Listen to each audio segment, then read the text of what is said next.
सारी डिटेल में जानकारी बाबूलाल जी गावरी साहब आपको देंगे। संवैधानिक तरीके से हम लोग यहाँ तक पहुँचे हैं, कोई अशांति नहीं, किसी को हमने जोर जबरदस्ती से दुकानें बंद करने का कोई आह्वान नहीं किया। लेकिन मैं धन्यवाद देना चाहता हूँ उन व्यापारियों को जिन्होंने अपने मन से हमारा कंधे से कंधा मिला करके साथ देने का प्रयास किया और अपनी दुकानें बंद की। एक बार उन सब के लिए ताली बजा करके उनका स्वागत। साथियों, आज देश के अंदर जो हो रहा है और पिछले 4-5 दिन से उदयपुर शहर में जो घटनाएं हो रही है वो भी आपसे कोई छुपी हुई नहीं है। 4 दिन से उदयपुर शहर बिल्कुल अशांत जो है पड़ा हुआ था और आज 5वां दिन है। आज पिछले 4 दिन से हमारे एक नौजवान साथी विद्यार्थी जिसका चाकूबाजी से जो निधन हुआ है, हम उसकी घोर निंदा करते हैं। अच्छा नहीं किया विद्यार्थियों ने ऐसा आपस में मिल करके, लेकिन जो कुछ होना था वो अपनी कुदरत की अपनी मर्जी से हुआ है, हमारा उसमें कोई रोल नहीं है, लेकिन हम संवेदना व्यक्त करते हैं।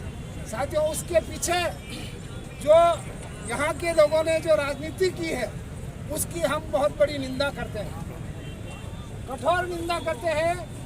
एक आप जिसका बिल्कुल सर कलम कर दिया गया और वही लोग वहाँ जो समझौता करने वाले थे वो समझौता, और 1-2 दिन बाद पहले जो समझौता हुआ वही लोग थे।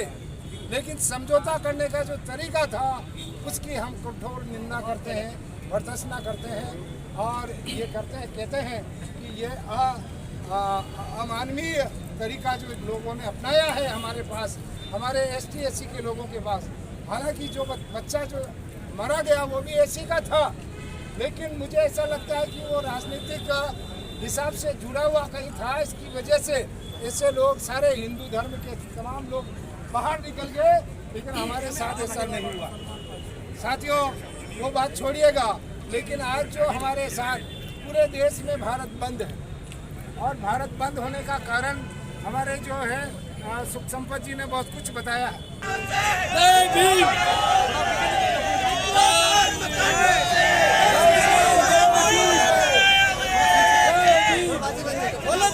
प्रदीप कुमार लारवारिया, जिलाध्यक्ष बहुजन समाज पार्टी। आज हमने माननीय महामहिम राष्ट्रपति महोदया के नाम से जिला कलेक्टर उदयपुर को ज्ञापन दिया है। हमारी मुख्य मांग ये है कि सुप्रीम कोर्ट ने जो अभी 1 अगस्त को जो आदेश पारित किया है वो आदेश गैर संवैधानिक है। सुप्रीम कोर्ट को कोई पावर नहीं है कि वो आरक्षण के बारे में कोई टिप्पणी करे। आरक्षण में किसी तरह का परिवर्तन, संशोधन, जो भी अधिकार है वो पार्लियामेंट और माननीय राष्ट्रपति महोदय को है। इसलिए हमारी एक यही मांग है कि भारत के प्रधानमंत्री माननीय नरेंद्र मोदी साहब तुरंत संसद का सत्र बुलावें और आरक्षण की जो वर्तमान जो असमंजस की स्थिति पैदा हुई है उसको खत्म करके आरक्षण का जो प्रावधान संविधान में अनुसूची 340 और 341 और 342-43 में की गई है उसी तरह से उसको जारी रखा जाए और उसको संविधान की 9वीं अनुसूची में डाला जाए। हमारी एक विशेष मांग ये भी है कि भारत की जनगणना करवाई जाए और उस जनगणना के आंकड़ों के हिसाब से सभी जातियों को उनकी जनसंख्या के हिसाब से आरक्षण दिया जाए। यही मैं अम्बेडकर मेमोरियल वेलफेयर सोसाइटी का वरिष्ठ उपाध्यक्ष हूँ। आज सभी बहुजनों के संगठनों ने ST-SC, OBC और तमाम माइनॉरिटीज़ के लोग भी हमारे साथ में हैं। आज देश के अंदर जो संविधान के ऊपर जो अंगुली उठाने का जो प्रयास किया है केंद्र सरकार ने, हम उसकी आलोचना करते हैं। केंद्र सरकार के इशारे से जज ने जो फैसले दिए हैं ये फैसले बिल्कुल असंवैधानिक है, हम इसकी निंदा करते हैं। आज पूरे देश के अंदर जो है जैसे जातियों में बांटा है, आज आरक्षण के नाम पर वर्गीकरण के आधार पर बांटा जा रहा है जो न्याय संगत नहीं है। हम लोग जो है इसका विरोध करते हैं। आने वाले समय में बहुत बड़ा जन आंदोलन खड़ा करना पड़ेगा इसके विरोध में और उसकी हम तैयारी करने जा रहे हैं। ये बात सही है कि देश के अंदर कुछ लोग ऐसे हैं जो वंचित हैं, लेकिन हम ये कहना चाहते हैं कि आप 100% आरक्षण लागू करें। जितने ब्राह्मणों की संख्या है उतने ब्राह्मणों को दे देवे, जितने क्षत्रियों की संख्या है उतने क्षत्रियों को दे देवे, जितने वैश्य की संख्या है उतने उनको दे देवे, और जो वर्गीकरण हमारे बीच में जहाँ जितना ओबीसी है उसको दे दे, माइनॉरिटीज़ है उसको दे देवे, और SC ST के जो तमाम लोग हैं उनको दे देवे। ये 100% का आरक्षण होना चाहिए। जो लोग, हम यही चाहते हैं कि जो लोग आरक्षण का विरोध जो कर रहे हैं वो लोग देश को बर्बाद करने पर तुले हुए हैं, देश को बांटने में तुले हुए हैं। हम लोग इसका विरोध करेंगे और बहुत बड़ा जन आंदोलन खड़ा करेंगे। बहुजन समाज पार्टी का प्रदेश महासचिव आज उदयपुर के अंदर सभी बहुजन संगठनों ने और साथ में बहुजन समाज पार्टी ने यहाँ पर कलेक्टर महोदय को ज्ञापन दिया है। और हमारा ज्ञापन का मुख्य उद्देश्य ये है कि जो भी हाल ही में सुप्रीम कोर्ट द्वारा जो फैसला किया गया है, SC ST के अंदर जो वर्गीकरण किया गया है, ये पूरी तरह से ST समाज को बांटने का काम कर रहे हैं, SC ST समाज को तोड़ने का काम कर रहे हैं।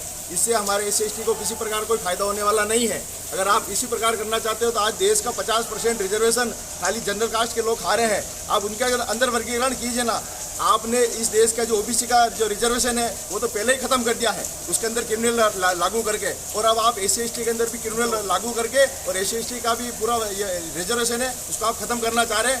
SC ST समाज इसको बर्दाश्त नहीं करेगा, पूरे देश के अंदर आंदोलन खड़ा करेगा। और अगर सरकार नवी सूची में SC ST के रिजर्वेशन को नहीं लाती है तो पूरे देश के अंदर बड़े पैमाने पर आंदोलन किया जाएगा। मैं नारायणलाल सालवी, अनुसूचित जाति अधिकारी कर्मचारी संगठन का जिला अध्यक्ष हूँ। हमारे राजस्थान लेवल के संगठन ने इस बंद के आह्वान के तहत ज्ञापन मुख्यमंत्री, राजस्थान के मुख्यमंत्री और भारत के राष्ट्रपति महोदय को के नाम ज्ञापन देने के निर्देश दिए। उसके तहत हमने ज्ञापन दिया है। इस ज्ञापन में हमने तमाम बिंदुओं को कवर किया है कि सर्वोच्च न्यायालय, हाई कोर्ट में जो कॉलेजियम सिस्टम है उसको ख़त्म करके उसमें कंपटीशन से एग्ज़ाम के थ्रू लिए जाएं और उसमें भी आरक्षण लागू किया जाए, निजी क्षेत्र में आरक्षण लागू किया जाए, और जो ये वर्गीकरण का किया है उसको लोकसभा में विधेयक पारित करके इसको निरस्त किया जाए। ट्राइबल क्षेत्र में TSP में जो अनुसूचित जाति का 5% आरक्षण कर दिया गया है वह संविधान और नियमानुसार उसको पुनः बहाल किया जाए। जनसंख्या वृद्धि के अनुसार जनगणना करके और जितनी जनसंख्या बढ़ी है वर्तमान में उसके हिसाब से अनुसूचित जाति जनजाति को आरक्षण दिया जाए। ऐसे तमाम बिंदु 22 बिंदु कवर किए हैं और ये ज्ञापन हमने दिया है। धन्यवाद।